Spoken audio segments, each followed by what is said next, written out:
Paris is one of the most beautiful cities in the world, but if you're visiting for the first time, there are a few things you need to know before you go. From avoiding common tourist mistakes to making the most out of your time in Paris. In this video, I'm gonna cover 10 things you need to know before you go to Paris, so you don't make the mistakes most tourists make. Also, stick around till the end of this video for a bonus tip that can save you money and stress. Alright, let's get into it. The first thing you need to know before visiting Paris is when is actually the best time to visit. Paris is beautiful year-round, but some seasons are better than others. Spring, which is between April and June, and fall, which is between September and October, offer great weather and fewer crowds. On the other hand, if you go in the summer, which is between July and August, this will be the peak season. Beautiful, but crowded and expensive. Another time to consider visiting Paris is in the winter. It's more affordable and the Christmas markets are magic, but expect cold and gray skies. The second thing you need to know before you visit Paris is that Paris is more than just the Eiffel Tower. Even though the Eiffel Tower is one of the most iconic places in the world, Paris is filled with beautiful neighborhoods that are worth exploring. For example, a place like La Marque, which is known for historic streets and trendy cafes. Montmartre is known for artistic vibes, or Saint-Germain for classic Parisian charm. If you want a great view without the Eiffel Tower crowds, go to Montmartre Tower or the rooftop of Galeries Lafayette.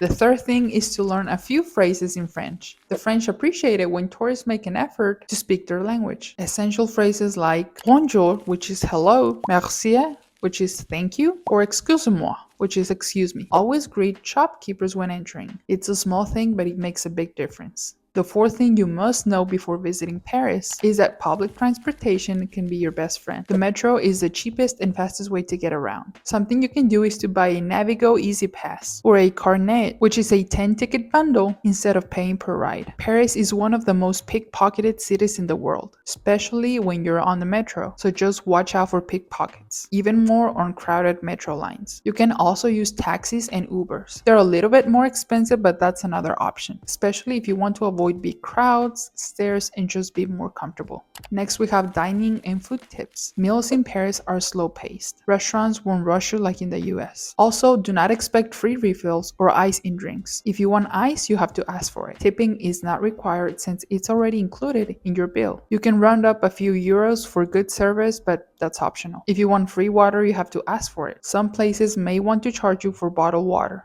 Number 6 is shops and restaurants. Many shops and restaurants close on Sundays. Paris slows down on Sundays. Many stores, bakeries, and even restaurants are closed. Plan ahead, especially if you need groceries or need to go shopping. Big department stores like Galeries Lafayette in tourist areas will stay open, but local spas may not. The seventh thing you must know is to beware of tourist scams and traps. Some common scams are petition scams, when someone comes up to you and asks you to sign a petition, then demands money from you. Another one is friendship bracelets. These people try a bracelet around your wrist and then charge you. Another one is fake taxis. If you are going to use a taxi, always use official taxis from official designated taxi spots.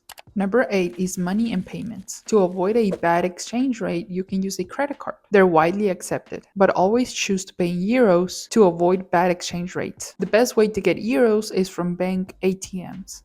Number 9 is to pack light. Paris is not suitcase friendly. Metro stations don't have elevators, so if you bring a big suitcase, expect a workout. Pack comfortable walking shoes because Paris is best explored by foot. Also bring layers because Paris's weather can change quickly, especially during the spring and the fall. And last but not least, book popular attractions in advance. This is a big mistake so many tourists make. Paris is crowded year-round, so book attractions in advance. Places like the Eiffel Tower, the Louvre, or any big attraction that you plan on visiting. A bonus tip is that many museums are free on the first Sunday of the month, but expect big crowds. So now that you know what to expect before visiting Paris, make sure you don't fall for the most common mistakes tourists make while you're there. I've put together a list of the 10 biggest mistakes tourists make and how to avoid them. I'm gonna put it on the screen so you can watch it next. Thanks so much for watching, and I'll see you in the next video.